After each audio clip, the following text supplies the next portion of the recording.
All right, let's go, let's go, let's go, let's go. Big day, the Voice of College Football show. Appreciate you being here. And this is the spot to be. We're going to talk it up for the next couple hours. And of course, we're going to take in the final rankings. They didn't mean anything a week ago. They didn't mean anything 2 or 3 or 4 weeks ago, only to set up what we're going to watch today. And of course, the committee doesn't even necessarily set us up for that because they can decide what they want to decide when the time comes. And the time has come. Appreciate you being here at the Voice of College Football.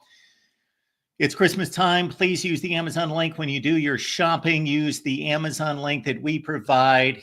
It is the same shopping experience, doesn't cost you a penny, and you help us grow and build the channel. All right, I jumped on a few minutes early, and I'm keeping track of the broadcast right now, as I believe ESPN is going to show this on the main network after Sunday NFL Countdown. So keep me honest on that. In the meantime, we're going to go through your comments that have come in. And I went through the various videos and live streams from last night and yesterday, and we've had over 500 comments come in about the selection of SMU versus Alabama versus South Carolina, Ole Miss. You could make a case for all sorts of teams. And there are a couple teams that will make the college football playoff field that people are questioning, and they have some valid points. I don't think that they have a full argument top to bottom against the likes of, let's say, Texas or Indiana, but they have some points there for sure. When it comes down to it, there are only so many quality wins to spread around. There are only so many teams that have quality wins. There aren't that many quality wins when raised to a certain standard. And the standard that most of you have is you want to see wins against Ohio State and against Miami and against Texas and Georgia and those type of teams. And there just aren't that many wins of that caliber. So if we're looking at quality wins, check out the video that we posted late last night, Alabama versus SMU. And I also threw in a wild card team that will definitely make the college football playoff, but their resume needs to be called into question as well. So thanks for being here. The call-in line is in the chat. Tiger Paw Craven, good to see you here. The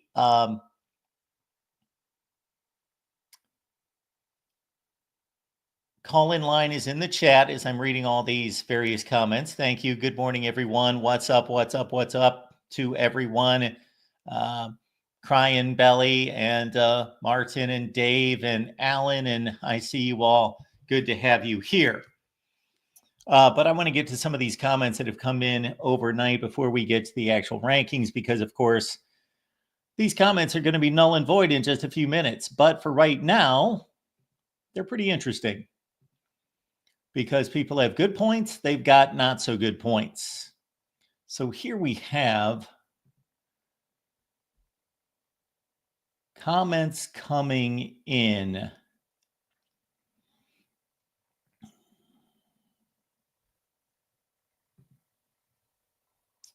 So hopefully you can see those.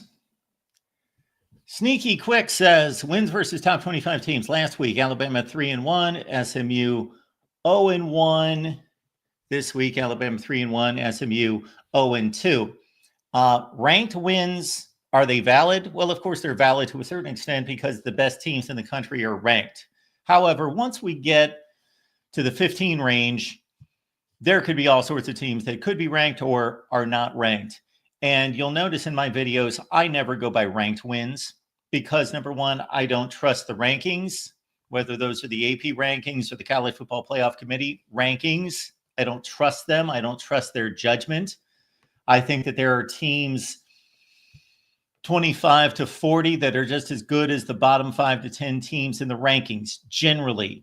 Not that they're exactly as good, but they're so close within the range. Why should we just count ranked wins? I rank quality wins.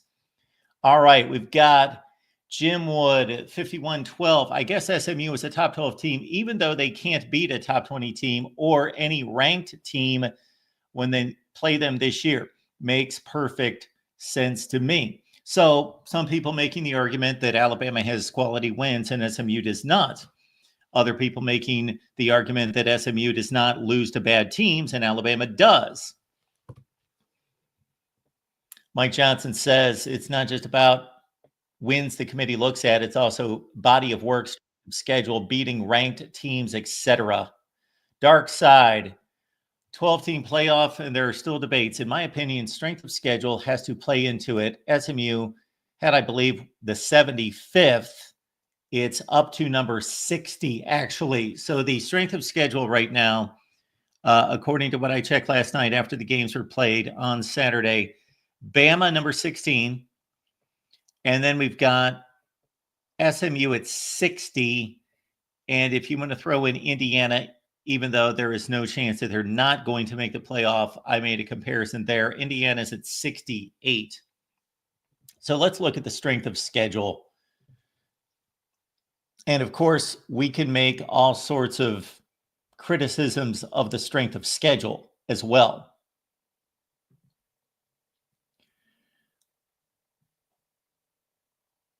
So this is where it stands right now. Is there a strength of schedule on there? No, that's the FPI. I don't want that. I want strength of schedule.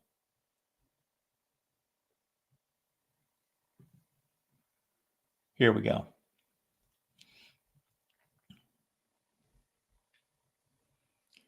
So if we're going to look at strength of schedule, this is what we've got.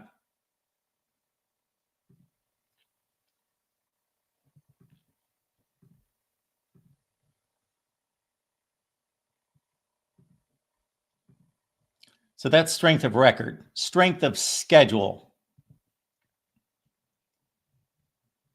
Strength of schedule. Georgia's number one. They played Texas twice. They played Alabama. All right, Georgia is at number one. They play Georgia Tech. All right, Mississippi State, Kentucky, Oklahoma. In terms of the teams that are fighting for the college football playoff, the first team that shows up is Alabama at 16 strength of schedule. Of course, they played Georgia, LSU, Missouri, South Carolina, Wisconsin, Auburn, Vanderbilt, Oklahoma, Tennessee. That's the Alabama resume. You can't deny the schedule. You can push back on the losses, no doubt about that, and the performance in one loss in particular, but not the schedule. Alabama's at 16. The next team called into question at times is Texas, and Texas is in the playoff. There's no question about that. And people have ripped on Texas as not defeating any ranked teams. Texas has a win against 8-4 Texas A&M. Texas A&M should be ranked. They're an 8-4 team with an extremely strong schedule themselves and strong resume. So Texas beat Texas A&M. They're 8-4. They've got 2 wins against Florida and against Michigan, 2 7-5 teams. And then they've got a run of wins against 6-6 teams. You may not consider those to be quality wins. I do to a certain extent. They're decent wins. And Texas dominated most of those games against those 6-6 teams. Teams like Arkansas, Vanderbilt, Oklahoma, and the like. The next team that comes into question here, nobody talks about Missouri. Missouri, just like South Carolina, Alabama, and Ole Miss, is 9-3. But of course, they got blown out by Texas A&M and Bama. I am not promoting Missouri as a college football playoff contender. I'm just noting that they have a fairly similar schedule to some of the contenders, and they also went 9-3, and their schedule rank is 28th. So it's not that low. All right. Nobody talks about Illinois, or very few people talk about Illinois. I've seen a couple comments come in about Illinois at 9-3. Now, of course, they lost to Penn State and Oregon. Had Illinois played Indiana's schedule, we might be talking about Illinois playing in the college football playoff instead of Indiana. Illinois 9-3 lost to Minnesota, a 7-5 team. Otherwise, they lost to Oregon and Penn State. They were competitive against Penn State. They were down a touchdown with 4 minutes left. Their schedule rank is 32. Did Illinois beat anyone? No, they did not beat anyone that's any good. I can't think of one Illinois win. Can we think of anyone that they beat that's any good in the Big Ten? They beat Michigan 7-5. Okay, that's their best win, right? Nebraska 6-6. Yeah, so there's nothing there for Illinois. All right, there's Clemson. They won the ACC. It does not matter. They're sitting pretty. They don't have to be compared to anyone because they got a kicker who hit a 56-yarder to walk off the ACC championship game. Next in line, BYU. Interesting case here. They're not going to the college football playoff, no, but this is more here at the Voice of College Football. We don't just go with what's been served to us, given to us. We explore other options. We are for the smart fan. That's why all of you are here. So we explore other teams that may have a gripe, may have an argument. BYU is number 42 in the country in strength of schedule. They're 10-2, so they've got a better record than Bama, of course, Ole Miss and South Carolina. They beat SMU. BYU beat SMU. That's a huge statement right there. Their two losses, they lost Arizona State by 5. Arizona State looked pretty good on Saturday in winning the Big 12 at 11-2, and BYU lost to them by 5. Their one drawback for BYU would be that they lost to Kansas. And also consider that outside of defeating SMU and Kansas State, and I'm doing all of this off the top of my head, I cannot think of anybody else that BYU has defeated that's got a winning record. I don't believe that there's anybody else, just Kansas State and SMU. All right, next in line, vying for a college football playoff berth would be Miami. Okay, Miami is the 55th rated strength of schedule. Miami's got 2 losses against Georgia Tech, 7-5, and Syracuse, 9-3. Now, most of us don't believe Syracuse to be a really legit 9-3 team, but 9-3 nonetheless. And Miami lost both of those games extremely close. Now, Miami's also got a run of very fortunate wins, we will say, against marginal teams like 6-6 Virginia Tech, 6-6 Cal. Miami's best win, probably Florida, 7-5. Oh, they beat Louisville, 8-4. Those would be the big wins for Miami. 9-3 Duke. Okay, they got 3 wins against teams with winning records. Louisville, Duke, and Florida. So that's the Miami resume right there. Some people actually called Notre Dame into question. I'm going to bypass Iowa State. Of course, they lost their 3rd game in the Big 12 championship game, and they've lost to a losing team, and they are just not quite there. Notre Dame's strength of schedule is 58th. They've got the worst loss of any team in the top 25. By far, it's not even close. Notre Dame, other than that, has had game control and dominance over most of its opponents. Really good win against Texas A&M, 8-4. But other than that, who are the teams that Notre Dame has defeated that have winning records? Texas A&M, 8-4. Army and Navy. Those are 2 of Notre Dame's best wins. For Notre Dame, it's more about they've played consistently. They haven't lost multiple games, and they have a lot of game control and dominance against a lot of mediocre competition. And we see it reflected there with the 58th rated schedule. Notre Dame's strength of schedule is only 2 spots above SMU, and they catch all sorts of grief. Well, SMU, yeah, strength of schedule at 60. They don't have any monumental wins. But again, few of these teams do have monumental wins. Their best wins, Duke 9-3, Louisville 8-4, and they beat a bunch of 7-5 teams like Pitt, Boston College, and there's somebody else in there that I'm missing off the top of my head. There's like another 7-5 team in the ACC that they beat. Pitt, Boston College, somebody else again. It's Duke 9-3. It's Louisville at 8-4. SMU doesn't have any bad losses. They lost to Clemson on the last play of the game, 56-yard field goal, ACC championship game, and Clemson's going to the playoffs at 10-3. They lost to BYU. So SMU has a strong case. They just really do have a strong case. Besides, they have not. They did not defeat the two best teams on their schedule.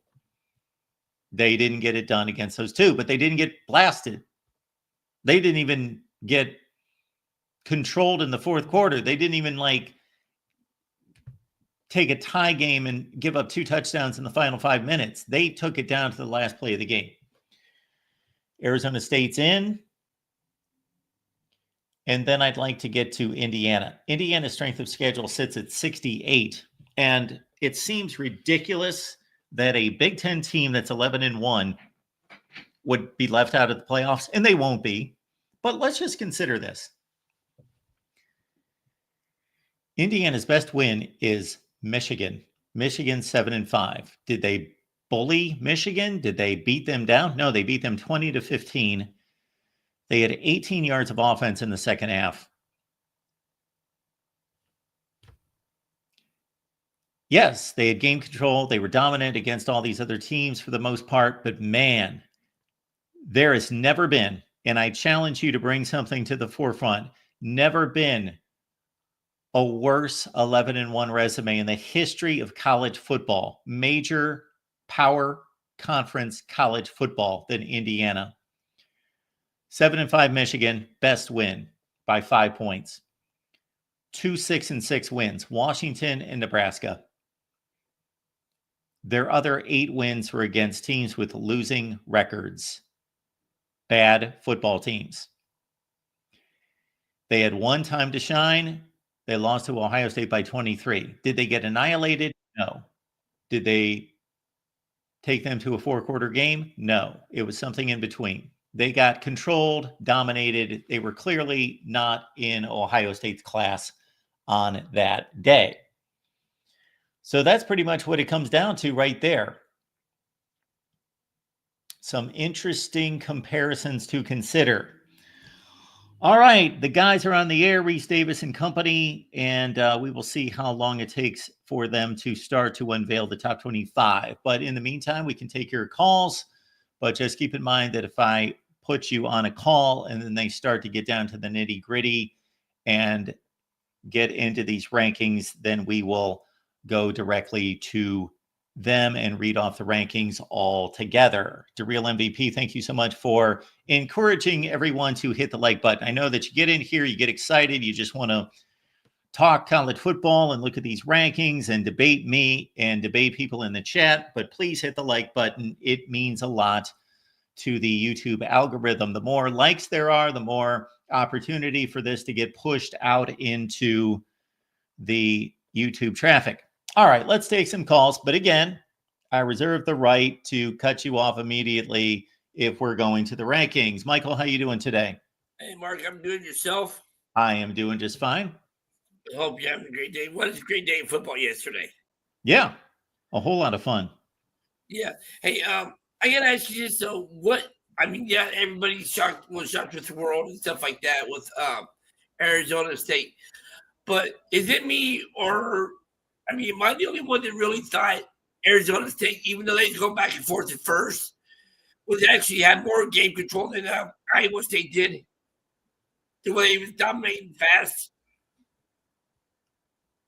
I don't quite understand the question. Arizona State won 45-19. They blew out Iowa State. No, I get Are you that. the only one who thought that they had game control?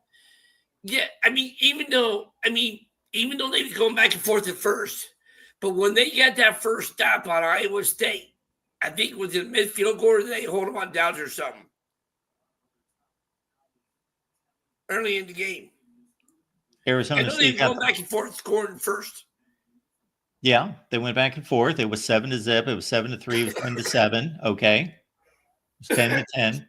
Excuse me, but if I'm not mistaken, did Iowa State miss a field goal on their third possession or something? Yes. Okay, from that point on, in my opinion, that's when I think Arizona State took over. Is that what you're thinking too? Well, I didn't have to think too much about it. They scored 35 straight points. So, yes, that is clearly when Arizona State took over the game. Yeah, but I mean, that was in the second quarter. Did they do most of the damage in the third quarter, though? They led, I think, 17-10 at half. Then they scored, Like, 3 consecutive touchdowns? I don't know what we're talking about here. no, what I'm asking, Mark. We're waiting for the college football playoff rankings to be unveiled. Let's not argue about how much game control Arizona State had over Iowa State. Arizona State's a complete non-factor here, except for where they get seeded. They're in the playoff. They won the Big 12 championship. Okay, fair enough. Sorry, but I wasn't trying to get you mad. That was what I was wanting to ask you last night, but you cut everybody off. That's what I was asking. So, all right. Well, anyway, I will try to get back on later today and stuff like that. If not, I'll catch you later this weekend. Thanks, Michael. Appreciate you being here.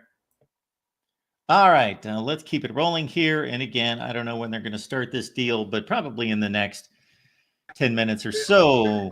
Mooley, what's going on? Hey, Mark.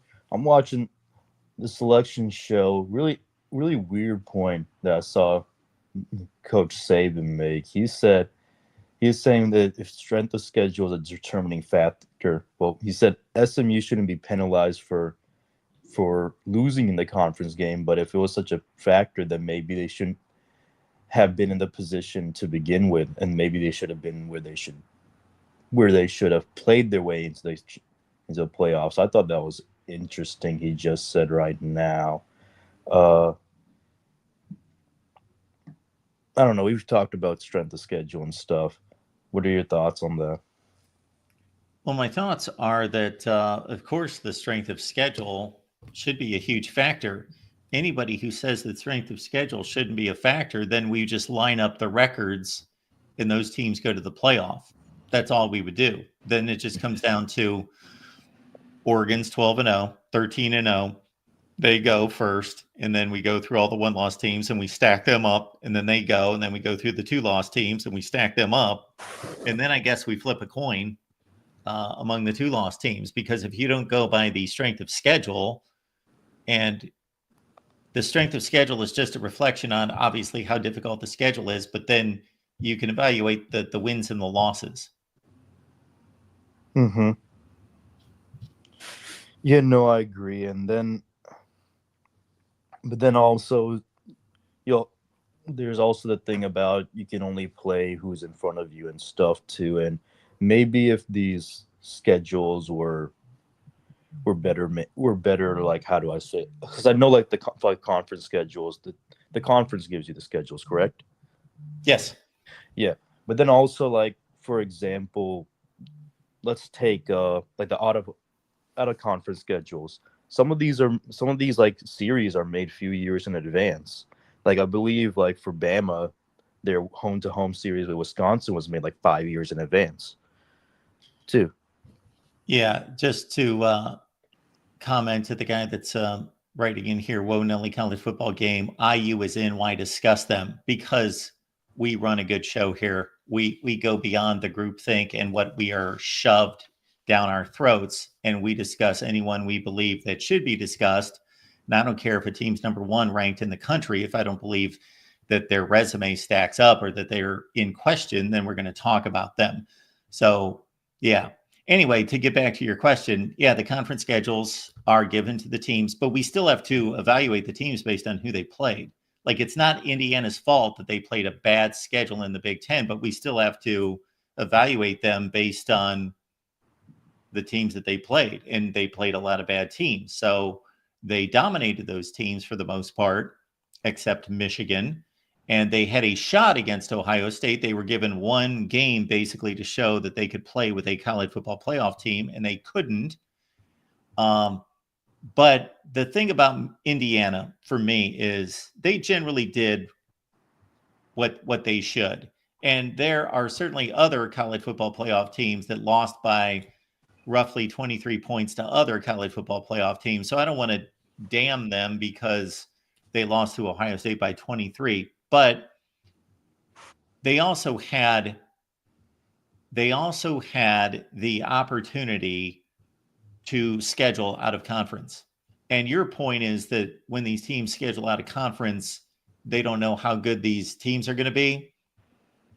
Whether you're scheduling 2 years ago, 5 years ago, 50 years ago, you know that Charlotte, FIU, and Western Illinois suck. So they will always suck. They always have sucked. You know you're scheduling no one. So that's what Indiana did in non-conference is pathetic. That's the only way I can phrase it. It's incredibly pathetic for any team in power conference play, whether they've got hopes of going to a playoff or not, to schedule Charlotte, Western Illinois, and whoever in the hell FIU. Like, that is just, I expect Akron to schedule better than that, and they do. So like if Indiana got left out of the playoff, which they won't, and I'm not saying that they should, but if they did, if the committee, and it could be argued, if I was in that room and somebody paid me to argue against Indiana, it's easy to do. I would not bat an eye at them getting left out of the playoff because you need to schedule some teams out of conference. They didn't do that. No, I get that. In defense of Indiana, though, I'll just say because no one expected them, not even them, to be this good this season. So I think it was more just.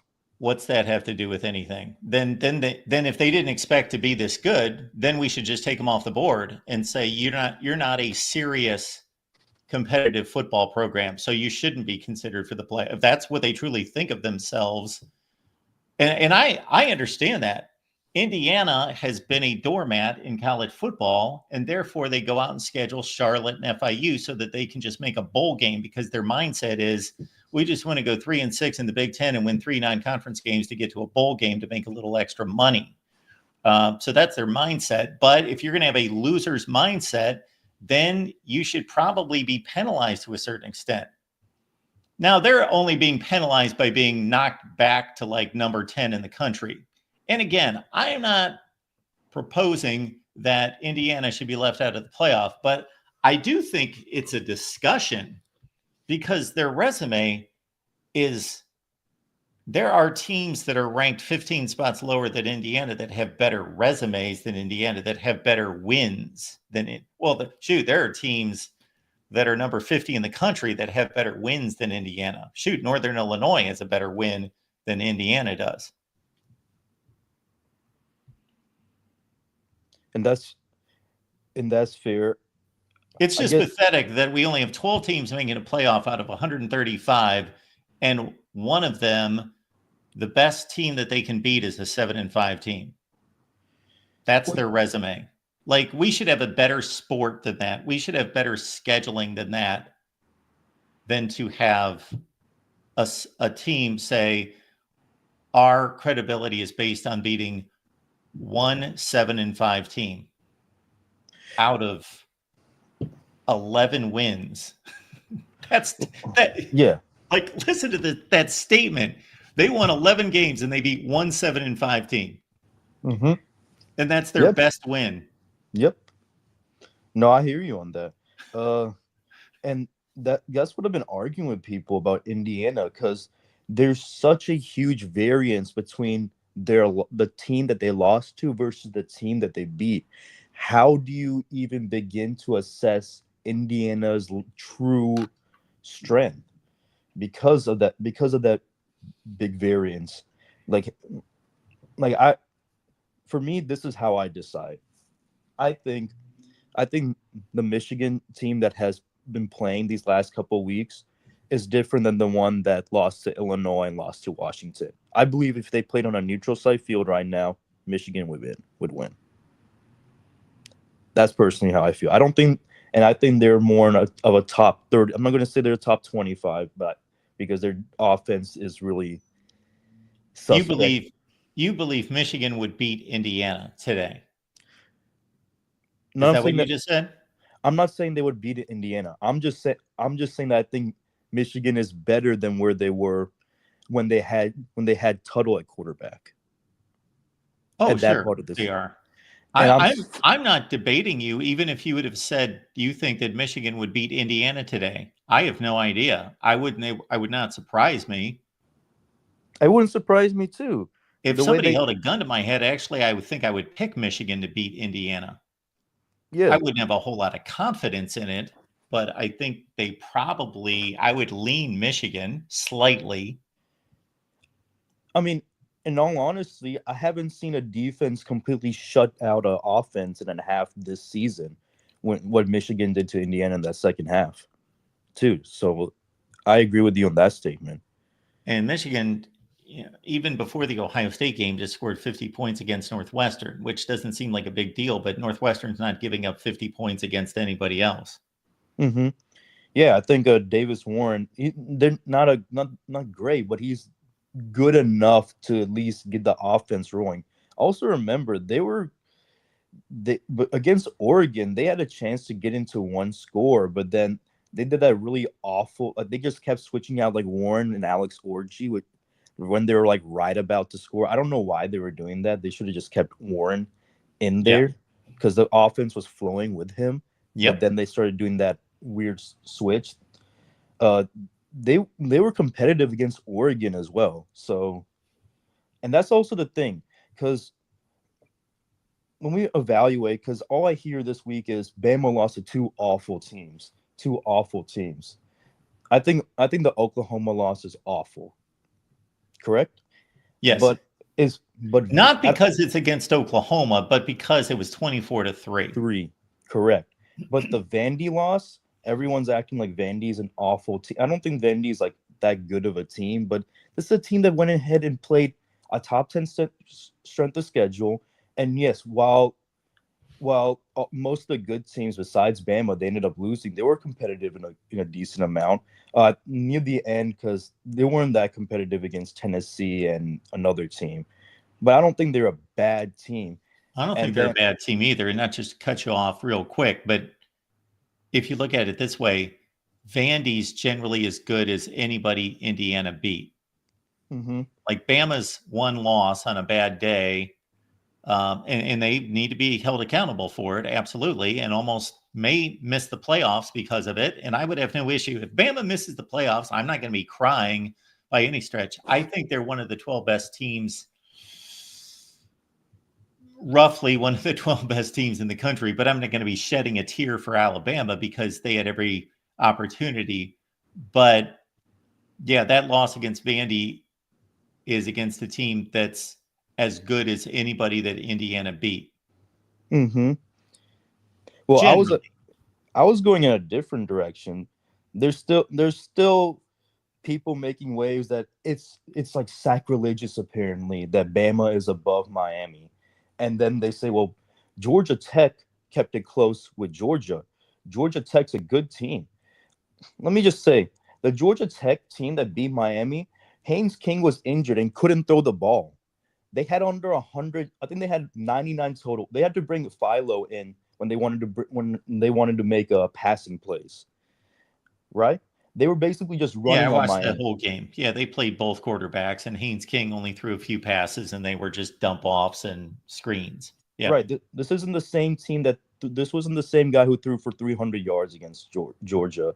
So I didn't mean to turn this into a rant thing, but the fact that Vandy is considered like a bad loss, but they're not going to take into account like the context behind the loss that Miami had against Georgia Tech. I think Georgia Tech's a very solid team.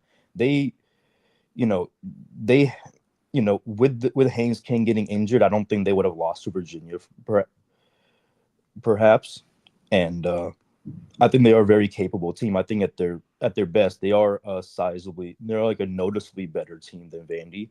It's just we're just looking at scores here. We're just looking based on feels and vibes based on it. And there's this, and also everyone just hates Bama and just wants to say, oh, well, Bama doesn't have any, it's sacrilegious. Bama doesn't have any argument. Once you lose to those teams, everything goes out the window. So I also think that the committee generally wants to see how good a team can be. mm-hmm. And if the team at its best can compete in the playoffs, then they're a more legitimate team, which obviously Alabama can when they're on their game.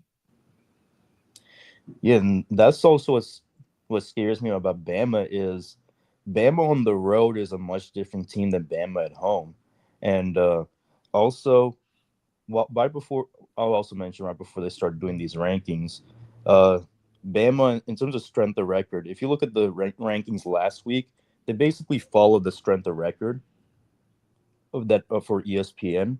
Bama's strength of record is 9 and SMU's is 15. So I I wouldn't I wouldn't be happy with it personally as a Bama fan. I don't think they should be penalized SMU because considering that they were in the playoffs beforehand.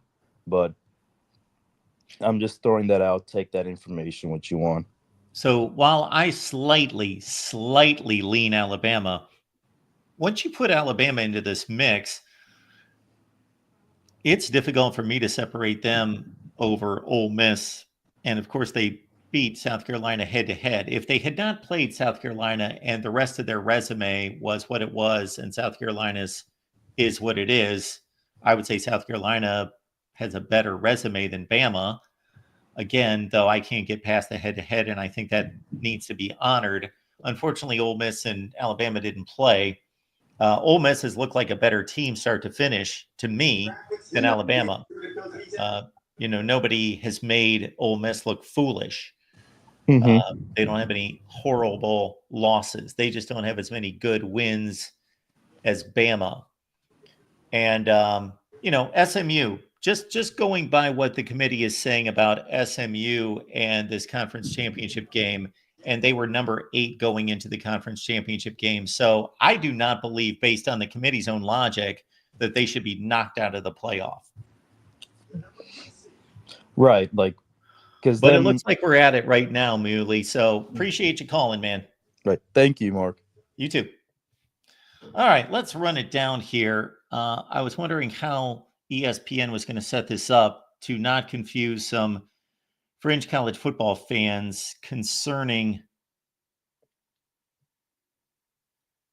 the rankings here. Did we not just see Oregon at 1 and Georgia?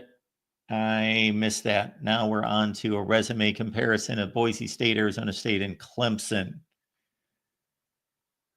I think that they were just putting in the obvious that Oregon's the 1 seed and maybe Georgia's the 2 seed.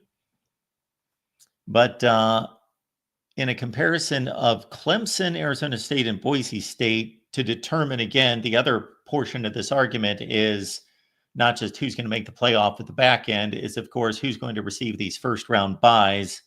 So 2 out of 3 looking at Boise State, Arizona State, and Clemson. Okay, so we've got Oregon at the 1, Georgia at the 2. That was obvious. There's Boise State at 3, and that makes total sense because Boise State was number 10 in the country. They defeated number 20 in the country. A lot of people don't agree with this, and I get it.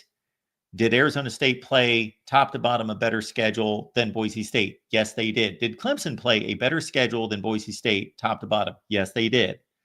Boise State, however, only lost 1 game. They didn't lose 2. They didn't lose 3. They lost 1 game, and they took Oregon to the final play of the game on the road. They also beat, again, this is kind of an odd year where the Mountain West Conference runner-up was a really good win in UNLV, as assessed by the committee, by the way, not necessarily me. All right, there we've got Arizona State at number 4, and that's another good call, obvious call. I would have had no issue with Arizona State at 3 and Boise State at 4, except the committee did not set it up that way going into the weekend. But overall, I would have been fine with Arizona State at 3. But going into the weekend, Boise State, based on winning by 2 touchdowns against the number 20 team in the country, earned the number 3 seed, according to the committee's own rankings. All right, so then we got Arizona State at 4. Now comes the real drama in regards to, obviously, the seeding of who gets that coveted 5 spot. And then also who is going to make it out of what is basically just going to be SMU and Alabama. We can talk about South Carolina and Ole Miss and BYU and Miami, but it's coming down to SMU and Alabama. And if Alabama does not make the playoff, they have nothing to complain about. Zero. Nothing. All right, there's Clemson at number 12. So this is such an odd situation that basically no one saw coming as of just a few weeks ago, because we saw Miami and we saw SMU high in the rankings. And at one point, we saw Clemson undefeated in the ACC. But as soon as they lost an ACC game to Louisville and really got dominated in that game, they plunged in the rankings. Then they lost to South Carolina. Well, Miami opened the door. Miami opened the door. And as Fran Brown, head coach of Syracuse, said coming off the field after the win against Miami, Coach Sweeney, you're welcome. So Clemson sneaks in at number 12, and of course they will play the 5 seed, and that will be Texas. Clemson at Texas. I do not believe we have ever seen these two heavyweights ever play. Clemson and Texas. Again, I do not believe that we have ever seen these two get together on a football field. Not that I can remember. And I pretty much remember any matchup post the mid-70s. So Texas is probably just kind of clapping and yawning and saying, okay, I think we're good with that. We're fine. There is nothing that I've seen this season that gives me much hope that Clemson's going to win this game. I know they got a Hall of Fame coach and they've got a lot of tradition and one of the great programs in college football over the last 10 to 12 years. But man, they're going to have to play their rear ends off. And they are going to have to play the game of their lives to win in Austin. All right, so we got the 5-12, and of course the winner of that is going to take on Arizona State. At the 6th position, we got Penn State. So Penn State, despite having a worse resume than Ohio State, gets the nod. And this shows that they were not penalized. Neither team was penalized in their conference championship games, nor in a sense should they be. In Texas's case, they played Georgia as close as you can humanly possibly play a team, in that they dominated the first half and they really outplayed Georgia, but they screwed up the game and lost in overtime. Penn State, on the other hand, was distanced by Oregon. It was a fun game. It was an exciting game. There was a lot of offense, but Penn State was never really within firing distance of Oregon. Okay, Notre Dame's at 7. I'm fine with that. I would actually put Texas 5, Ohio State. No, I would put Texas 5, Notre Dame 6, Ohio State 7, and Penn State 8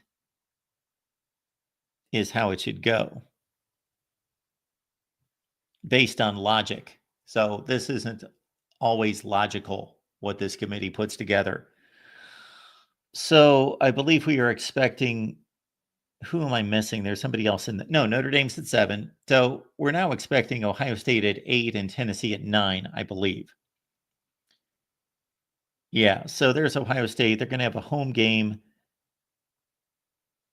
against Tennessee. And Ohio State's the 6th ranked team in the country. Clemson, we see, is the 16th ranked team in the country. So they only picked up one ranking spot in winning that championship game against SMU.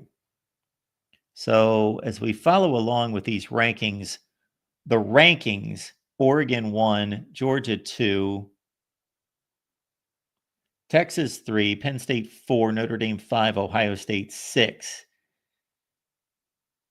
And here comes Tennessee.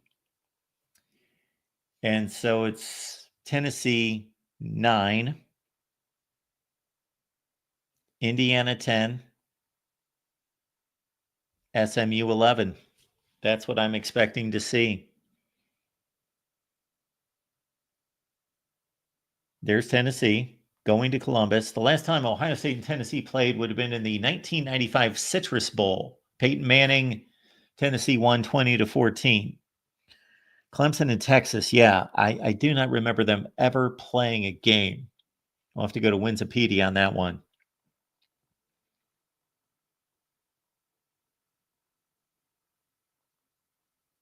Indiana, will they be playing in South Bend against Notre Dame? I know that Indiana's played Notre Dame in the last 15 or 20 years. I can't really nail down when and what happened. I'm sure they lost, but I do recall them scheduling a series against Notre Dame, not recently, but in the last 20 years, I believe. All right, let's get to it. Notre Dame at home.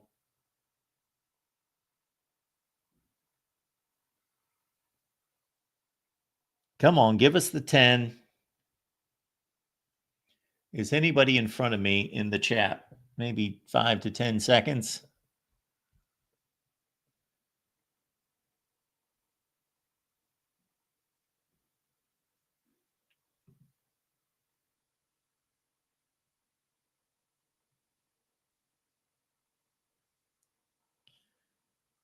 There's Indiana going to Notre Dame.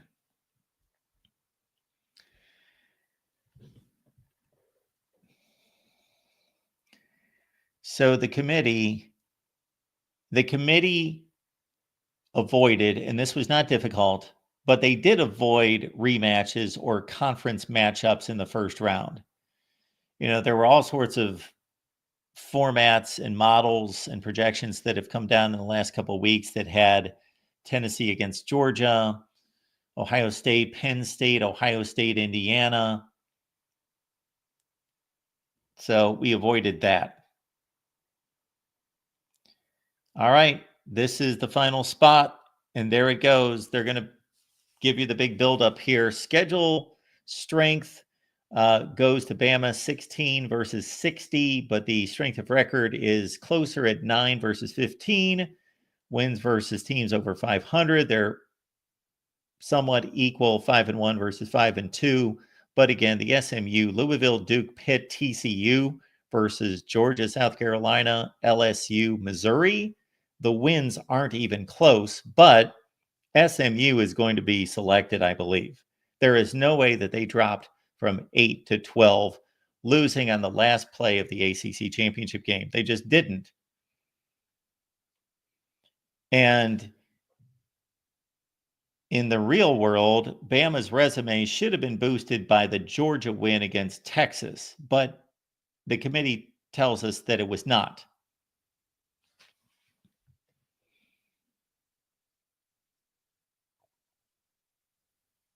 And we're waiting, and we're waiting, and we're waiting, and it's going to be SMU. There is no way that they dropped from 8 to 12.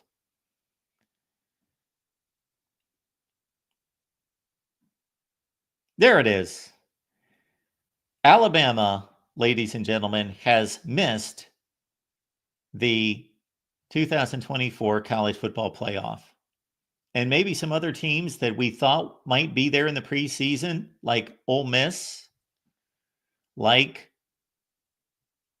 Florida State, like Utah, are obviously not there as well. So there we go. SMU going to Penn State.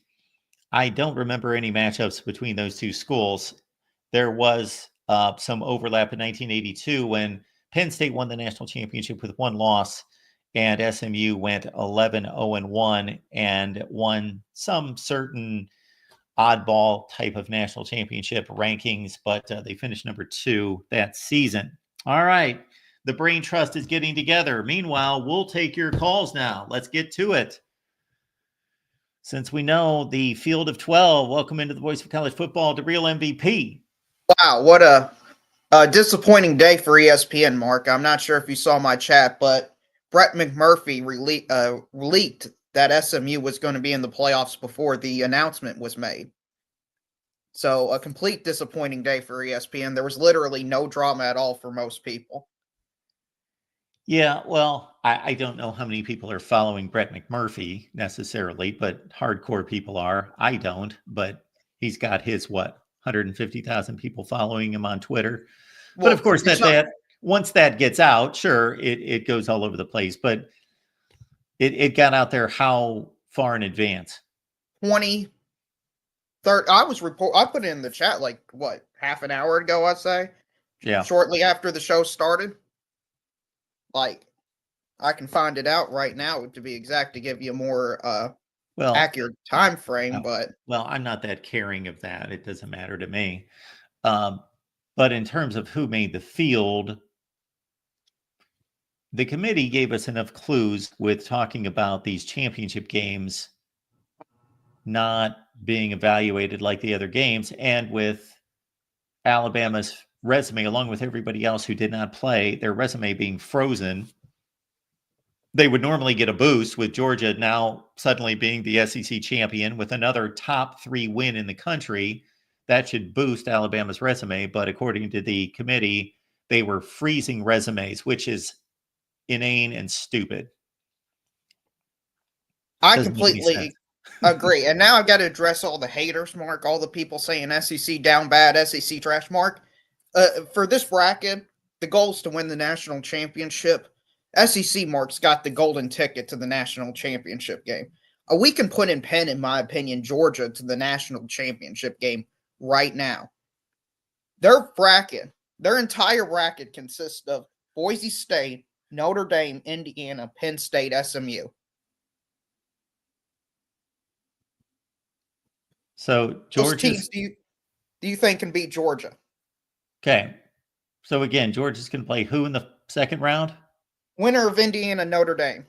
Okay. They got Notre Dame, most likely. And then keep it going from there. If SMU plays Penn State, and then assuming Penn State wins, they play Boise State. So it'd probably be Penn State. Should get to the national championship game. Yeah. They avoid like what, the 5 other best teams in the country. They avoid Oregon, Ohio State, Tennessee, and Texas. If you're a Georgia fan, I would already be booking my tickets to the national championship game. Yeah, I would much rather play Penn State than those other teams that you just mentioned. Yeah, it's a crazy. And for Texas, who I believe's got the second best draw, you play the 16th ranked team in the country in Clemson, then you go to play Arizona State, and then you're either going to be a beaten up, bruised Ohio State or Oregon, because that game's going to probably be an all-time classic going down to the wire, and Texas is just going to have basically a month off of college football. So based on the bracket I'm currently looking at, I'm loving a Georgia-Texas national championship game, a three-peat, Mark, to determine who wins it all based on how it's looking. Yeah, well, I certainly made that comment yesterday that I thought that I was watching the national championship game at the SEC. I do think now that we're getting into this, and I know that really Oregon has done nothing to dissuade my confidence or anybody's else's. It's not like Oregon has looked vulnerable or that they've done anything but play really good football. But I just don't have as much confidence in Oregon as I do those two. Well, it's not even about that. It's just they're going to have to play Ohio State most likely to get there. So, all their energy, resources, plays, and efforts will be drawn out in that game to win it. If you're Texas, you can save a lot of stuff until the semifinals, because I don't believe Clemson's going to be a real challenge. They struggled to beat South Carolina, and they got waxed by Georgia. And then Arizona State, I'm just not a believer in the Big 12. I know they looked great against Iowa State. In my opinion, that showed more about Iowa State than Arizona State. I don't believe anybody in the Big 12 is an elite college football team, especially not nearly on the caliber of Texas. So, yeah. Well, I would say that Texas, based on what they've shown this year, and Arizona State in that championship game, yeah, Texas is clearly a better team. I got to think that they're going to be a 10 or 12 point favorite. But I would say that Arizona State on their best day, they could go into Austin and really put up a good fight on their best day. Right. Right. I don't think we're going to see a repeat performance at Iowa State. I think that was their best punch. I think if Texas plays a B game, they're going to win that game 100% of the time. I could be wrong, but, the game will be played out on the football field. Mark, I was told by everybody who liked the 12-team playoff expansion we would get great first-round games, Mark. And to be honest, 3 of the 4 I'm seeing are going to be complete blowouts and complete duds. I don't see how Texas – I don't see how Texas Clemson's going to be close. I don't see how Penn State SMU is going to be close, and I don't see how Notre Dame Indiana is going to be close. And I'm talking within 14 points when I say close. Yeah, so you think Ohio State, Tennessee, yeah, that should be a great game. It should be. I can see SMU giving Penn State a game. Who knows what the weather's going to be in Happy Valley on December. Oh, my gosh, we're going to the weather. Oh, my goodness. We're going to the weather. We're going to the weather. And, Indiana, Notre Dame. I don't see Notre Dame blowing them out, but I think that they're a solid pick to win that game. They are probably, to me, the most assured winner in the first.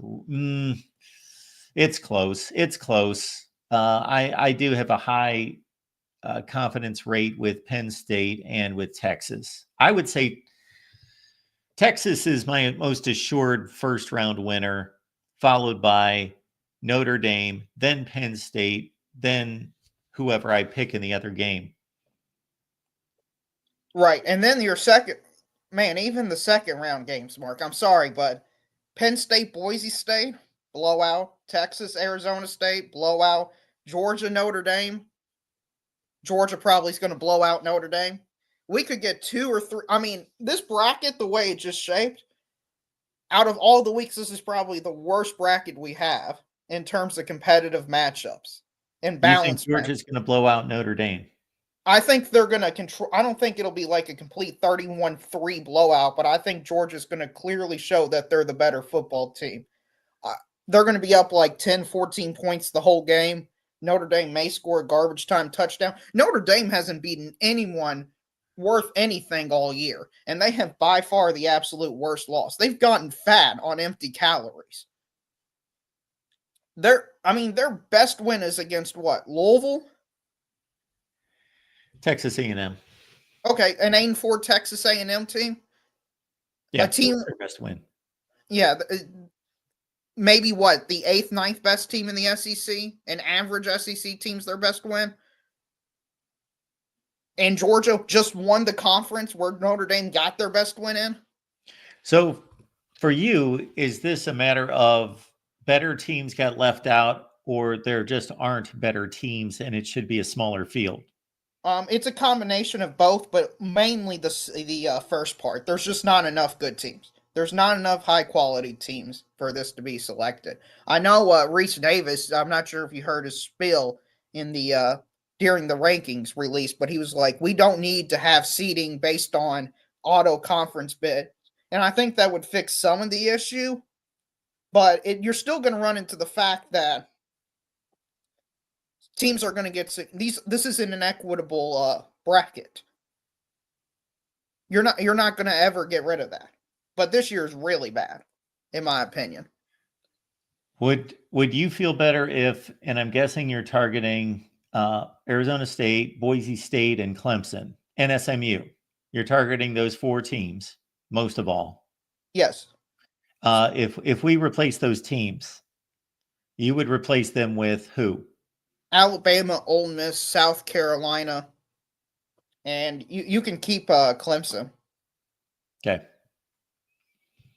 In my opinion, that would get you, if we're trying to get better games on the football field, those teams have proven more, in my opinion, throughout the course of the season. It's not just because they're SEC teams either. There will be years where USC, Michigan, and stuff should be in the field over an SMU and a Clemson and those type of teams as well. It just happened this year that the big brands and the high caliber talent teams in the Big Ten performed terribly compared to where they should be. Yeah, well, I do agree with you that if we're just talking about competitive games and that's what we want, or competitive games with the best teams, I'd much rather, if I'm a football coach and a football team, face SMU or Boise State or Arizona State than face Ole Miss or South Carolina. Absolutely. Right. And I don't understand why people are saying this is just SEC bias. Listen, I'm sorry, Georgia's path to get to the national championship game, their toughest team is Penn State. I didn't make that bracket. Have it with the committee, that be. But we're in a 12-team playoff, and Georgia is going to have to play, the 8th or 9th best team to get to the national championship game? I'm sorry, but in my opinion, that's a failure of the system. That shouldn't happen in a 12-team playoff. 12? But I also don't want a situation where we're just having a bunch of people sit around a boardroom and pick brand names, even if they do believe they're the best football teams, and then we're isolating other conferences and not giving them a fair shot. Like, I don't want to live in a college football world like that. Well, I hate what to tell you, but I want to see it played out. I want to see this discrepancy played out. If we're sitting here in 5 years and the Big 12 is 0-6 because they actually got 2 teams in 1 year, 0-6 in playoff games, et cetera, et cetera, et cetera, ACC is 1-5 or whatever, then it should be addressed at that point. But I want to see it play out. That's fine. And Mike Rotunda, Georgia isn't that good. I agree with you. Georgia is probably not the first or second best team in the country. That doesn't matter. As long as they play like the 5th best team in the country, they're in the national championship game. And that's all that matters. I can't believe what I'm seeing with some people. But Mark, I'll have people, I guess, call in and explain why I'm an SEC homer, why I'm wrong, and why Georgia isn't just penciled in or put in Sharpie at this point in the national championship game. But anyway, have a good day. Thanks, Terrell. Appreciate it. So as long as Georgia and Texas don't have to meet, man, I think that there's a high likelihood that they're going to play for a third time for the national championship. All right, let's keep it rolling. We got our buddy Adam stopping by. Adam, how you doing? Hey, Mark, how are you? I am doing great. So I think the committee got it right. I think they used their common sense. But, and I only have one question for you. So you do recall, of course, when we had the 14 playoff, there was a huge debate about whether it should be TCU or Alabama. Then last year, there was a debate, should the number 4 seed be Florida State or Alabama? Well, lo and behold, we are now at 12 teams. And sure enough, the exact same thing happened. A debate between SMU and Alabama for the remaining seed.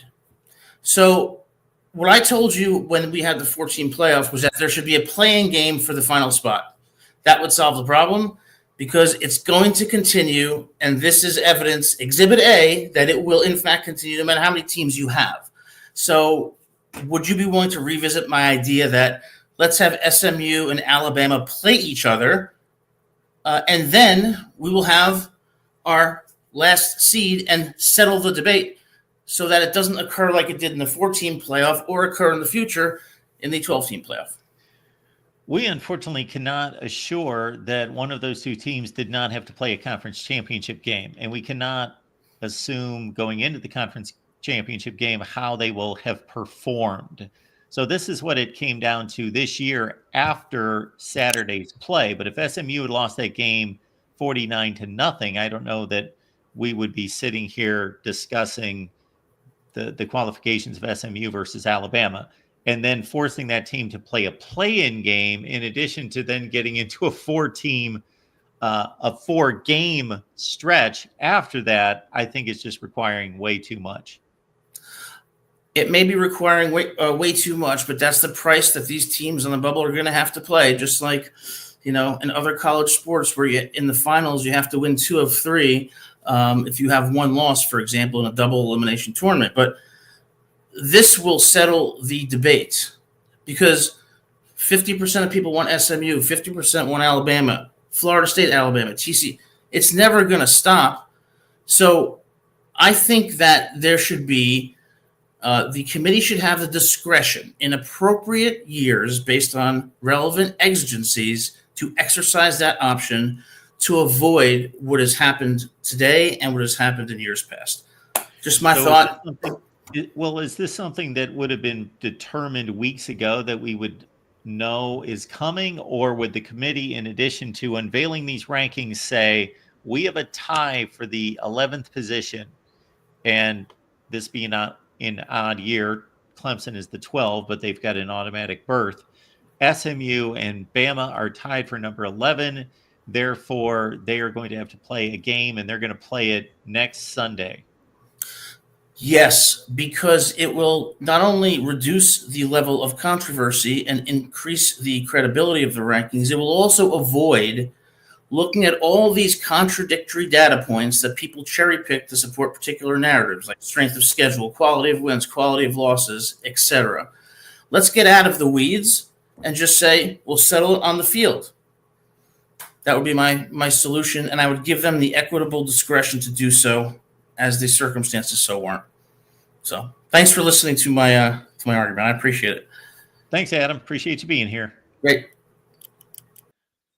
I certainly would agree with Adam if we were playing video games, but I just don't think we can put these athletes through another week of play and surprise the coaches and the teams and the staffs with just, okay, fire up the stadium next Saturday and we're going to play a game. I just don't think that that's fair to them. If there was a more objective criteria where leading up to this decision, we could point to that and say it's leading up to this situation where A is going to have to play B as a winner take all play-in game, then people would be prepared for it. But if it just popped out of nowhere because the committee couldn't make a decision, I can't really get on board with that. For as much as fun as that would be, I would love to see Alabama and SMU play next Saturday. That would be great. But I don't have to prepare the team. I don't have to book travel arrangements. I don't have to coach the game. I don't have to fire up the stadium, all of those things. Would it be great fun? Would we all be watching Alabama and SMU play because half of us think that SMU should make it and half think Alabama should make it? Then we got the small little pocket over here that believes Ole Miss should make it. And what if they play the ugliest game known to man and a bunch of Ole Miss fans come out and say, see, we would have killed SMU. We wouldn't have beaten SMU 17-16. We would have killed SMU. So I guess it's got to stop somewhere. Somebody's got to make a decision at some point, and today is the day to make the decision, and the committee has. Michigan Man, what's going on today? What's up, man? Isn't it crazy that Penn State ended up getting the easiest path? They got the easiest path. They got SMU. Then they're going to play in Boise State. Boise State is the 3-6. Yeah. They got the first two are heavily in their favor. Yeah. That's insane to me. I mean, look, they gotta figure something out with this seeding, because I don't know how the one seed ends up getting a harder path than the team they beat in the conference championship. That's just me, though. Well, I don't know how you feel. They do have to play a first game, though, but you're right. And for Penn State, most people were looking at the 5 seed, as we have this entire offseason and before that, as being the prime position, which it is. But also they lucked into this whole thing that nobody saw coming, with a Mountain West Conference champion getting all the way up to a number 3 seed. And so Penn State falls into that. Yeah, it's beautiful for them. I personally, and this is clearly no bias on my part because the argument's easy to make, Ohio State should be ranked ahead of Penn State. I get the argument for that, though. I mean, it makes sense. They beat Penn State, so you would think, but beyond that. Yeah, I mean, you could say a bunch. There's a lot of things to go into for sure, but I guess they stay consistent with what they've been saying, is they're not going to penalize teams for losing in the conference championship. So, So if Penn State would have lost 52-0, the committee can just simply ignore that. They can completely. Yeah, that's crazy. That is crazy. So, this would be my first question if I was Reese Davis, based on that comment about the committee ignoring conference championship games. I would have said, did you guys watch the conference championship games last night? And of course, the response would be, even if they didn't, they would be embarrassed. So they would say, of course, yes, we watch all the conference championship. Then I would say, why? Why'd you watch the conference championship games? All you needed to have is somebody hand you a piece. You shouldn't even know the scores. They should just give you the results of winner, loser of each conference championship game, because you're not supposed to know who played well and who didn't. Yeah, no, I agree 100%. And I think the team that got the hardest path is Ohio State. I mean, they're going to have to beat Tennessee, Oregon, and then probably Texas to make it to the national championship game. Yes. That's rough, man. At least if Penn State, like we were talking before, got the fifth seed, you probably feel pretty confident, and Ryan Day beating James Franklin at the end of that. Now he's got to beat Texas if he gets past the first two. I mean, that's tough sledding, man. Oh man, the odds of them winning those three games in a row are minuscule. And if they get to the national championship game, I'm assuming it's going to be Georgia. So they'd have to win the national championship. They're going to have to beat Tennessee, Oregon, Texas, and Georgia. And they can't beat Michigan. Well, that's the thing. The thing is funny about that's an outlier at this point to me, because he just coaches different against Michigan. We're going to see too. We're going to see how he coaches against Tennessee. And if he ends up coaching different, he's just clearly got a Michigan issue. Yeah. Again, they could play great football, but man, they could be the second best team in the country. They could be the best team in the country. Who knows? And not be able to make it through that. Yeah, I agree. I mean, that's tough, man. We'll see what happens, though. All right, that's all I got, though, man. I mean, I don't really have any other reactions to it. I think the national championship game is going to be I agree with you. I think it's going to be Georgia, Texas. I do too. That's what I'm looking at. So, all right, man. Peace out. Appreciate it. It's our guy, Michigan Man, checking in. We've got Dr. Buckeye Davis. Yeah. Well, first of all, I just want to start off with saying salute to the committee for putting in the right team. If they'd have put in Bama over SMU, I think people should have totally pitchforks, everything, torches, all of that. I think that would have been a complete joke. It would have been bad, Mark. Bama's got a better resume than SMU. Yeah, but the losses to Vanderbilt and Oklahoma are inexcusable. But they've got a better resume. So me personally, I don't care, because it's a toss-up to me. You can make an argument either way. Well, what I would have had an issue with is the committee told us last week who they were going to select. There's no way that they could drop SMU from 8 all the way out of the bracket, losing on the last play of the game. I agree with that. So you think that changes by the way that game went to? I mean, you just mentioned 52-0 in the Big Ten title game would have meant nothing. Do you think it would have meant something in the ACC title game had Clemson completely blown out SMU? Or do you think the fact that it took a 50-some yard field goal and it was close kind of also helped them SMU? Do you think that also played a part? I think what the committee tells us and what they truly believe or know and execute are two entirely different things, and they continue to show us that every week. They told us that Penn State, or the loser of the Big Ten championship game and the SEC championship game, would not have those games held against them. And I don't know if that meant just because they're in the field regardless, right? But since SMU was hanging on the edge, that game was evaluated. They never really addressed that, so I don't know. Yeah. But I don't know how you cannot evaluate games that are being played among the best teams in the country. Yeah, I mean, though, Mark, I get what you're saying with Alabama. I know what you're talking with resume.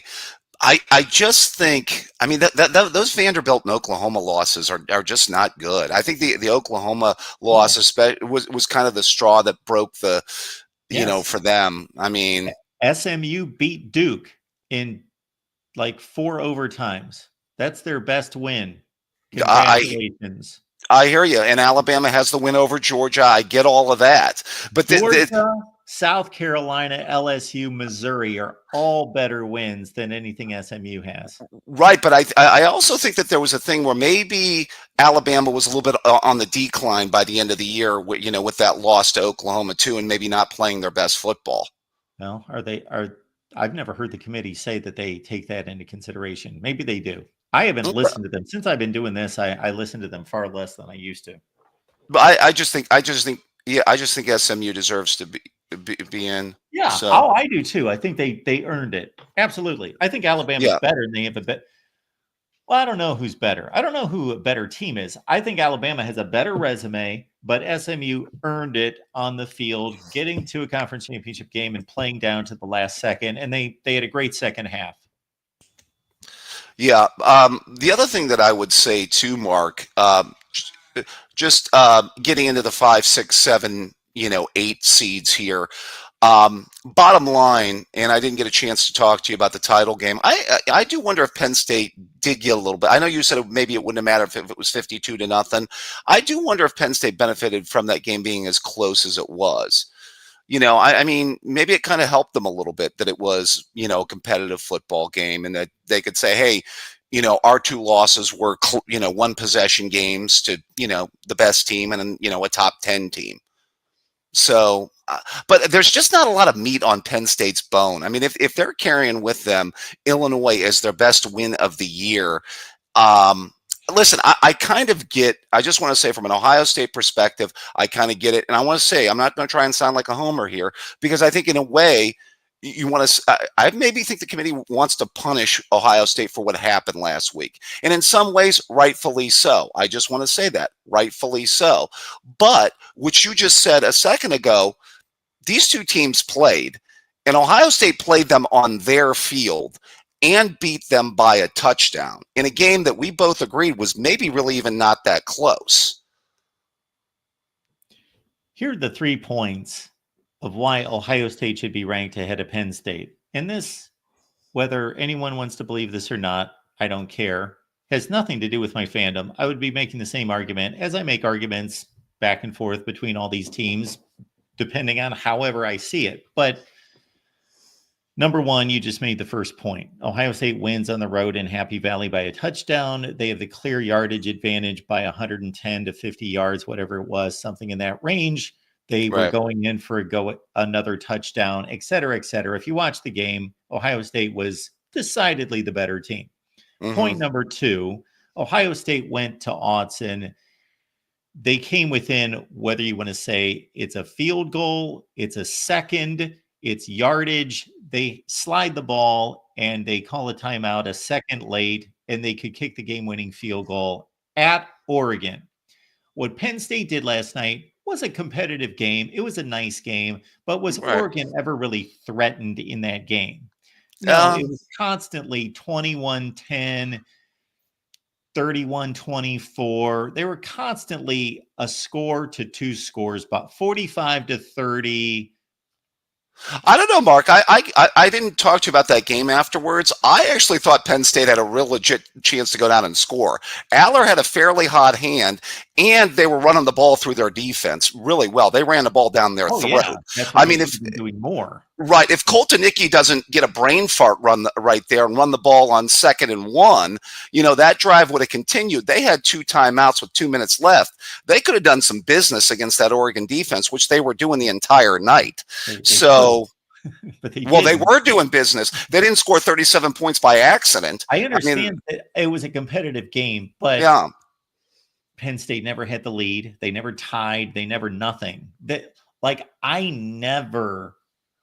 was happy to see Penn State start a comeback, but I never thought Oregon's losing this game. I never felt like they were lose that game.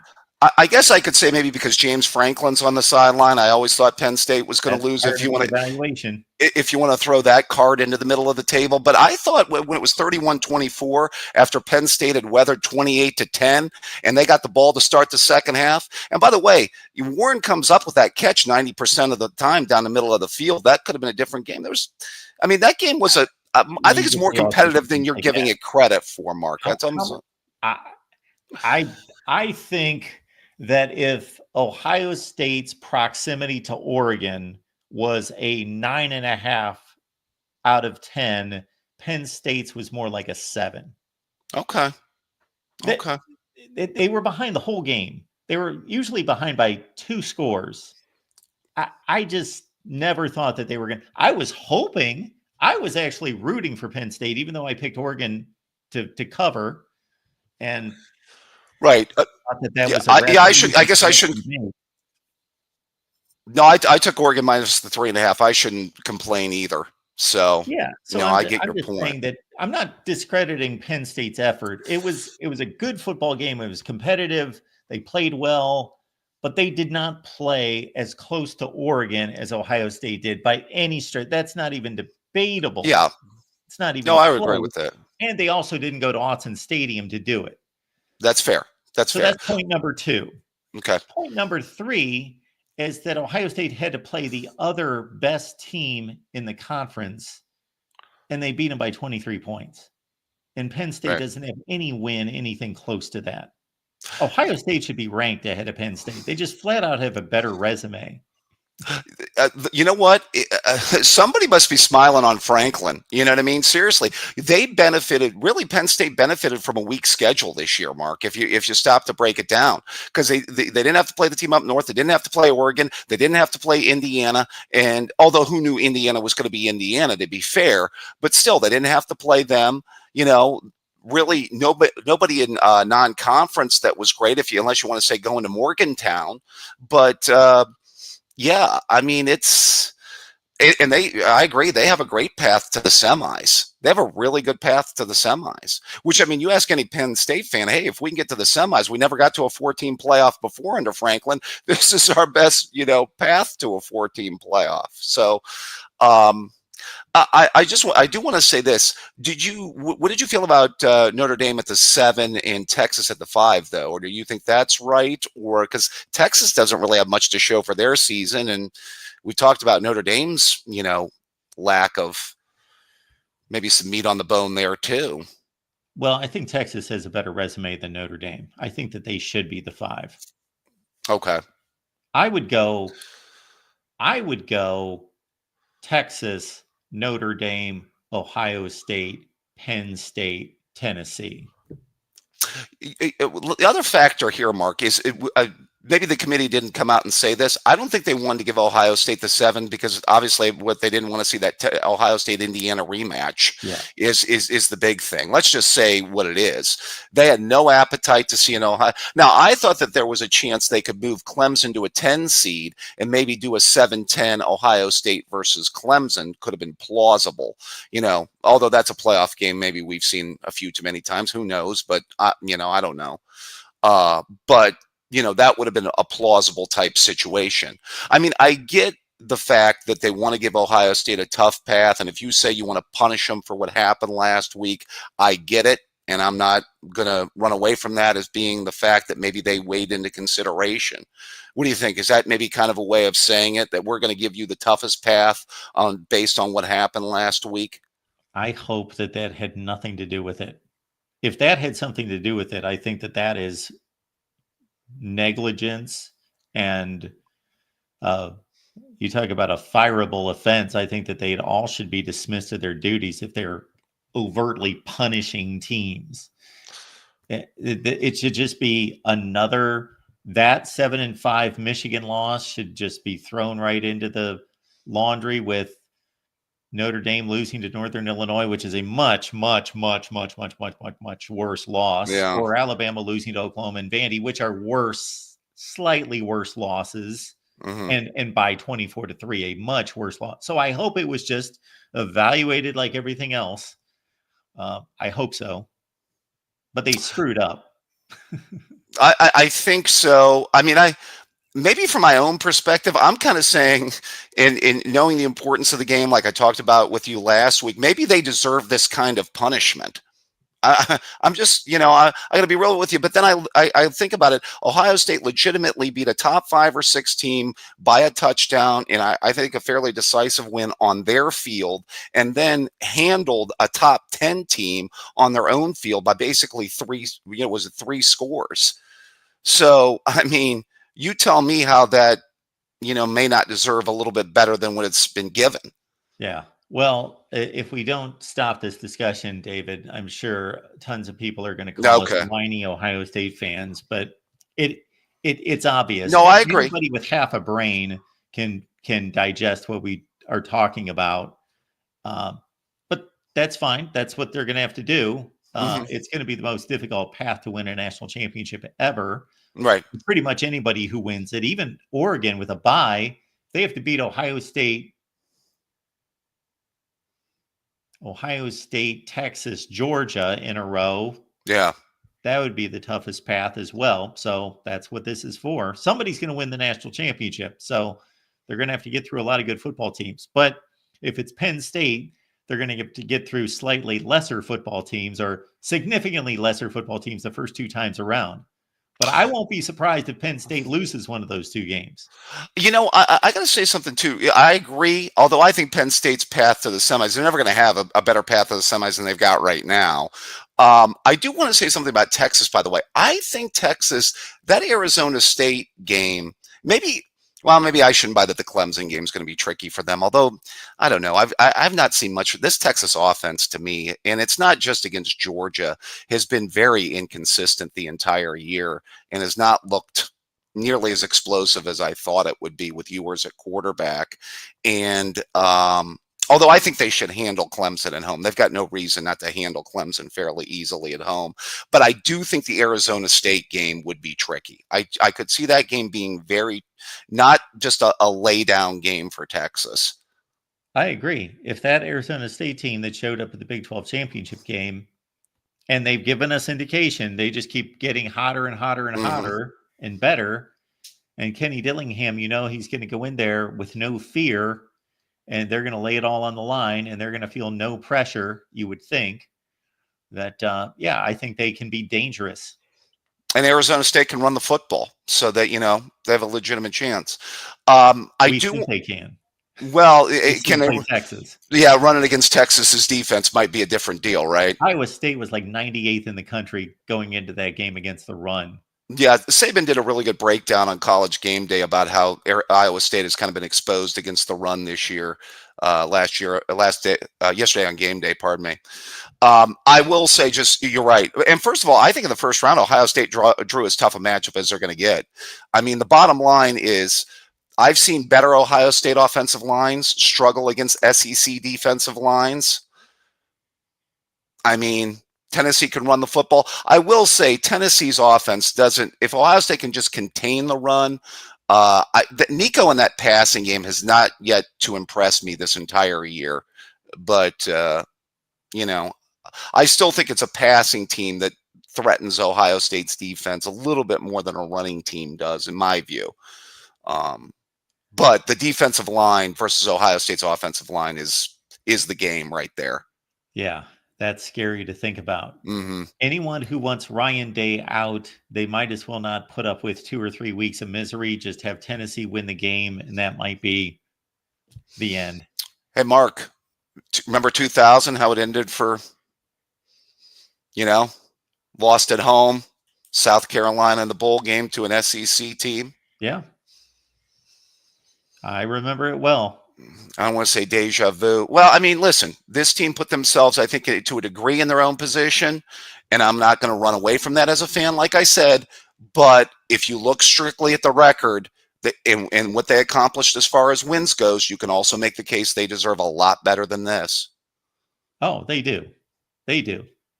But hey, they're at where they're at. All right, my friend, going to be an interesting week. You're going to do more breakdowns on these playoff games. Oh, yeah, we're going to get after it. Okay, plenty of Mark Rogers videos to come, ladies and gentlemen. That's what we do. Tune in, folks. All right. Thanks, David. Take care, Mark. Yep, bye-bye. Our guy, David, checking in. All right, Adam, what you got for us? Adam says, Mark, if there is a play-in for the final seed, the winner of that game should get a first-round bye. This will avoid unfairly burdening the play-in team while resolving controversies regarding the final seed selection. So then you're going to dump a team that earned a bye? Okay. Will stopping by with his Notre Dame Fighting Irish with the 6th seed. Mark, I was hoping, of course, that Ohio State would be ranked ahead of Penn State because Notre Dame was already ranked ahead of Ohio State, but it is what it is, I guess. I mean, What, for that to help Notre Dame? So that they would dodge Georgia in the second round. Oh, I got you. But it is what it is. I think the Irish should get by Indiana. I mean, I think it'll be similar. I think Indiana will score some points because of Ben Morrison getting hurt, but we'll see. I think they should be able to run the ball at will against the Hoosiers. And I think I'm pretty confident. Notre Dame's just a sturdier team, stronger team, more depth, just a more talented team. Mm-hmm. But that Georgia game is going to be, I think it'll be a one-score game. I'm not sure. I'm not that confident in my Irish winning, but I think it'll be a one-score game down to the wire at the end. Hopefully the Irish could pull that one out. Oh, I think Notre Dame can beat Georgia. Mm-hmm. I think they can win that game. And the Indiana game, I'm not counting any of these games in the first round as gimmies. None of them. Not even Clemson and Texas. Not even who else do we have? Penn State and no, that's the second round game. Penn State, Boise State, Penn State, and my blanking here for a second. Penn State, who are they playing? SMU, right? SMU, yes, of course. Mm-hmm. Did you look at the second round where the sites are, where the host sites are for the second round? Did you see that? No. We could see an old-fashioned Rose Bowl between Oregon and Ohio State. I'm sure you would like that, Mark, even though it's not the traditional format that the Rose Bowl is in. We could get that at least. Yeah, I got to tell you, I could care less about where these playoff games are held now. They're not bowl games. They shouldn't even call them bowl games. That's the stupidest thing I've ever. That just annoys me beyond belief that they even call these playoff games bowl games. They're not bowl games. They're playoff games. Mm-hmm. So I don't care where they're played and what they call them. Nobody remembers 3 years later. Oh, that was in especially now that we've got 12 teams. I really only remember the ones that are in the Rose Bowl. Those are the only ones I really remember. And then we've got the glorious Notre Dame Alabama Rose Bowl game that was played in Dallas. Oh god, yeah. Do you agree with Matthew, Mark, that one of them will be an upset? I have a feeling one of them might be an upset. One of the first round games? Yeah. Yeah, I think the odds tell us that it will probably give us an upset in the first weekend. So to me, I'm the most sure about, Ohio State and Tennessee. That to me is not an upset either way. I can't imagine that Ohio State's a 7.5 point favorite. 7.5? Mm-hmm. Too high. 7.5. Well, there's your upset right there. But if Tennessee wins that game, I'm not considering that an upset. It's a Vegas upset, of course. But I know they had that Citrus Bowl game. Is there any other times you remember them playing? Nope. That is the only time they've ever played. Hmm. They played in the rain at the Citrus Bowl on New Year's Day, 1995, and I was severely upset. Eddie George versus Peyton, right? Yes, and Ohio State was driving for the winning score, and they completed a pass at about the 25-yard line. And as soon as the ball was caught, it was stripped out for a fumble that ended the game. That Tennessee team was pretty close to Florida, right? That was Oh, yeah, that was their only loss. They finished like number 3 in the country. Yeah. But I just think Ohio State need to score first. They need to get the crowd into it and not have the crowd turn on them. And I think they can pull it out. Yeah, well, hopefully the crowd won't turn on them. I never understood that at all myself. Yeah. Like if the crowd feels like they're booing a coach, the players don't know that. Mm-hmm. Like you're booing the team. That's a dumb thing to do. Mm-hmm. I don't know. I'm frustrated by the Penn State being ranked ahead, but I guess I don't know. Like what you just said in your conversation with David, I completely agree with. I don't know, man. In terms of why Ohio State should be ranked ahead of Penn State. Yeah. Yeah, I don't even think it's that. It's the only argument that could go against it would be that Penn State advanced to the championship game. Mm-hmm. And number two, that Ohio State lost to Michigan, so Penn State doesn't have a loss that bad. Well, the two teams played. Mm-hmm. Again, I would love to sit down with the committee after these rankings and just hammer away at point after point after point. Mm-hmm. Would love to do that. That would be. I mean, the committee should be questioned more by the fans too, but I don't know. We'll see. I do think that Arizona. I don't know. Who do you think has a better chance of winning their second round game, Mark? Boise State or Arizona State? I think Arizona State would have obviously they would have a chance. They wouldn't be favorites, but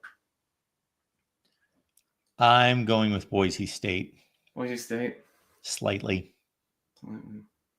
Yeah, I don't want to get too hyped up about Arizona State based on one game against Iowa State, but they did really look impressive. They looked so impressive. But once that game started to tilt that way, they had a series of, they had 3 consecutive turnovers on defense that opened the game up.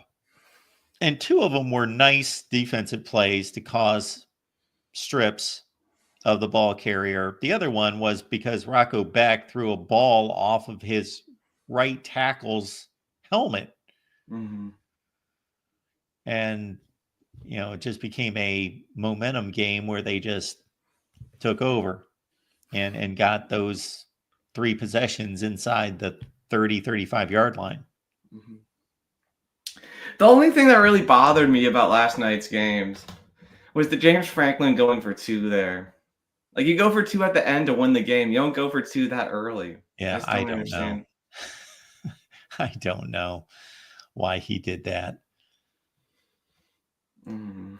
There was a situation like that, not as important a game, but Kansas State and Oklahoma State. And it's the first time I really remember, this was, I think, last season, that I heard people arguing the analytics. And the basic thought is that if you're down by 15, you score a touchdown, that if you get the 2-point conversion, obviously then you can just kick the extra point and tie the game and go to overtime. I'm trying to think. It was 45-30. No. They went for 2. What was the score? In the game? Because they kicked the extra point when it was 45-30 to make it 45-37. I'll bring it in. They went for 2 when they were down 38-24, scored a touchdown to make it 38-30. It was 38-30. Yes. So the analytics tell you that you go for 2 because if you get it, obviously then you can score the game-winning touchdown, just kick the extra point, number 1. If you don't get it, you're still within 8 to then go ahead and tie the game with a 2-point conversion. But you can win the game. Okay, here's the point. Basically, you can win the game on 2 possessions, as opposed to you need 3 possessions to win the game. You are doing nothing but guaranteeing that you can do no better than go to overtime. And then once you go to overtime, it's a 50-50 proposition. So basically, if I explained that, I know I explained it correctly, maybe not clearly, that you are taking the overtime off the table, fortunately, to your benefit, because the best you can do, if you kick the extra points, the best you can do is make it a 50-50 proposition in overtime. Yeah. I mean, I still think you just. That's the I think best. the analytics. I think coaches should go with their gut and not you analytics. can win the more. game in regulation versus the best you can possibly do, and that's if they don't score, is get it to overtime, and then you only have a 50-50 chance. So I get it analytically. I don't know if I would do it, if I would execute it that way. I'll say one more thing about the Notre Dame situation. Like Matthew said, they aren't explosive. Like Jadarian Price and Jeremiah Love, they're explosive running backs. Yes, the pass game isn't explosive, but they're explosive on the ground. So I wouldn't call Notre Dame not an explosive team. To what Matthew's saying in the chat. Man, nobody wants to tackle either one of those running backs. But yeah, I mean, I wanted to play an SEC team in the first round, not Indiana. I'm kind of annoyed about that, but why? Because it would mean fans would have more respect for Notre Dame for beating an SEC team than just a Indiana that had a great season. Like I just they're going to have to beat one anyway. I know, but like I just don't want. I'm just sick of the disrespect from SEC fans like the real MVP. I just want them to. You really shouldn't be concerned with what people. I know say. I shouldn't get annoyed, but I do get annoyed by him. Because when we had the conversation just a few minutes ago about Ohio State versus Penn State, I know that there's going to be all sorts of people that are going to think that I made that argument for a certain reason because that's who I root for, but really has nothing to do with it. I think it's a pretty clear argument, but I will just say what I believe and how I see things regardless. And you're going to have to beat an SEC. Why wouldn't you want the easiest possible game? Every team should want, for obvious reasons, should want the easiest possible game. But especially in this scenario, because everybody's going to have to get through somebody eventually. Even Penn State, they could win 2 fairly easy games, but then they're going to have to play Texas most likely in the semifinals. All right, Mark. How much credit is Penn, other than being on the radar with everyone for a few weeks because they're winning games, in the aftermath of it, if Penn State beats SMU by 10 points and they beat Boise State by 10 points, and then they get drubbed by Texas by 3 touchdowns, is anyone going to look back on that as being the successful run by Penn State? No. I don't think so. I'm not going to consider that. I'm going to consider that they beat 2 decent football teams. I don't think any of these wins are easy. Everybody's good to a degree. Those are nice wins. Shoot, those are probably the 2 best wins they'll have all season. Their best win's Illinois right now. Yeah. Well, Mark, we'll see how this all plays out. Excited for it. It turns out Notre Dame's the only game on Friday. I thought they might split it, but I guess they're not going to split it. So they'll have 1 game on Friday, 3 on Saturday. Yep. So we'll see. It should be good. All right. Appreciate it, Mark. You will. Thanks for the call. Appreciate y'all being here at the Voice of College Football. We'll take a call coming in from our buddy Jackson. Jackson, what's going on? How you doing today, Mark? I am doing well. How about yourself? I'm doing pretty good. Unfortunately, we screwed ourselves with that 24-3 loss against Oklahoma. Like, why we let ourselves get bad like that, I don't know. But the moment I knew when SMU was in was when we heard Sean McDonough at the final seconds of the game when SMU, before they kicked their extra point, he was like, I've seen enough. I mean, they should be in the playoffs. Like, you knew SMU did enough to impress the committee. Well, the committee paid enough attention. And we heard Dabo Swinney, I remember last night, where he was saying SMU should be in. I thought to myself, I would not be surprised if SMU is in because of the push. Yeah, well, again, the committee will decide whatever it will and then justify it later. But as soon as SMU was ranked number 8 in the country, I knew that they were going to make the playoff regardless of what happened, as long as they kept it pretty respectable. Yeah, and I think also like the committee, they had enough of the little storm that they had from the ACC last year after that whole Florida State fiasco. They thought themselves, we're not going to have this again. I was like fairly certain for a little bit that SMU would get screwed over, but then the moment they were making that comeback against Clemson and did just enough getting, I'm like, yeah, they're in. Yeah, and they earned it. I have no issue with it, even though Bama's got a better resume. I have no issue with SMU being selected.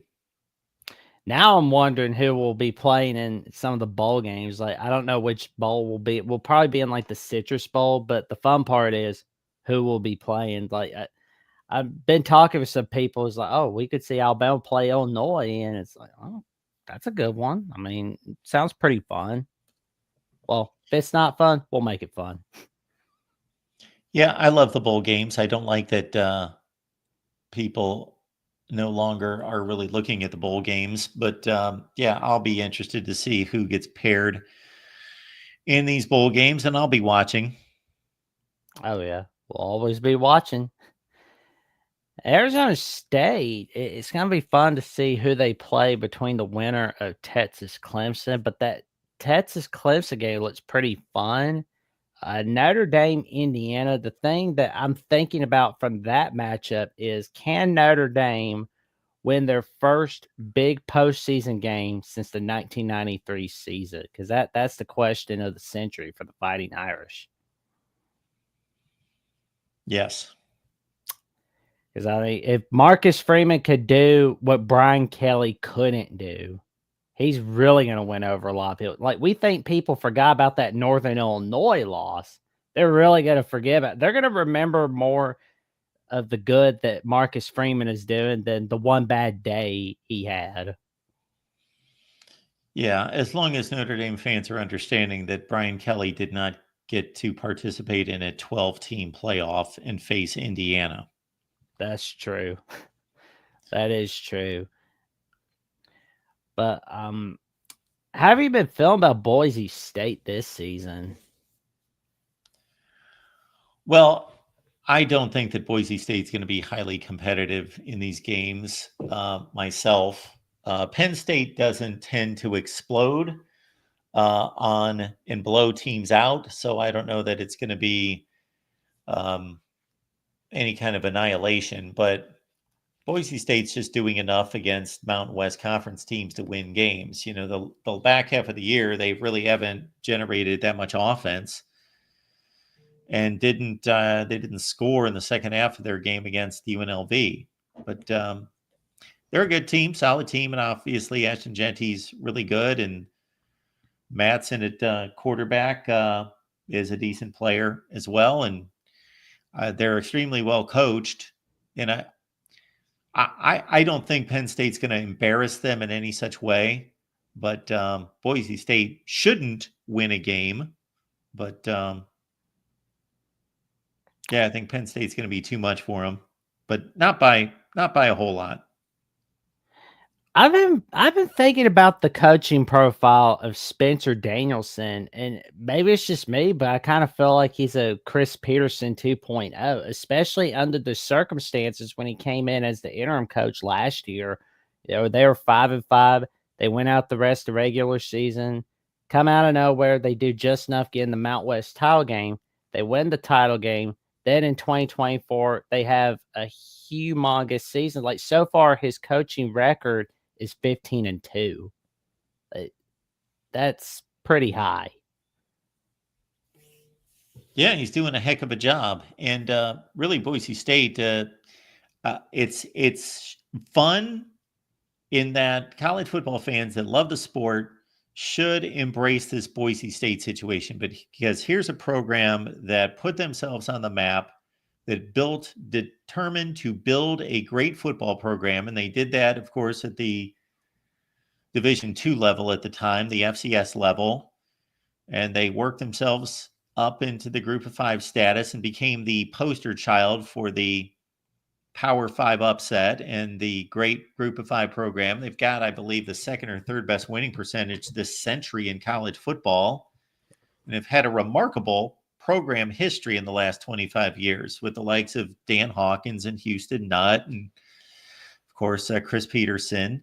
And it's just remarkable. And I think that this is kind of a program achievement for Boise State. Regardless of what happens, I like seeing them in the playoff, and that their rise to fame and their rise to prominence and being disrespected for all those years and just fighting the uphill battle is finally rewarded, and they get to play a playoff game and show whether they belong. Now, this may not be the best year for them to be in the playoffs. Some of those other teams would have probably fared a little bit better, like in 2006 and so forth, but they finally arrived, and I think this is good for college football to see teams like Boise State get a chance. I hate that we're not going to see a Smurf Turf playoff game, but hey, on the bright side, they get a first round bye. So, I mean, that's something. They do. Yep.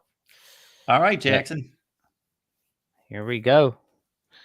Well, I'll tell you one thing. It's going to be a wild ride tonight and tomorrow for sure. All right, man. Good to see you. There we go. All right. We appreciate Jackson stopping by as always, and all of you here at the Boise College Football. And so, without further ado, nobody else is left on the line. So we do appreciate you being here, and this is what we do each and every year. We've done this for how long?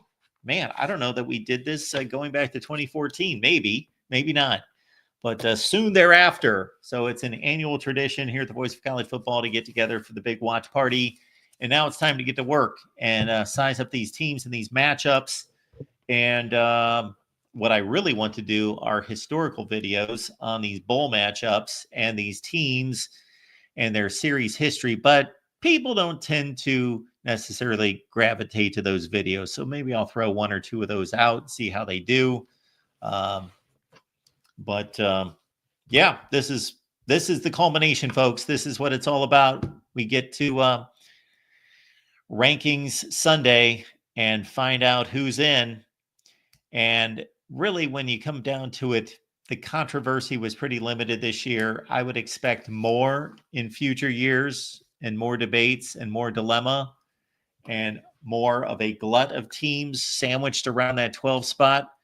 But the committee got off fairly easy this year. Pretty clear decision in regards to what they had set up for us with SMU at number 8. And again, just the oddity of Boise State earning a 3 seed is crazy as a Mountain West Conference champion.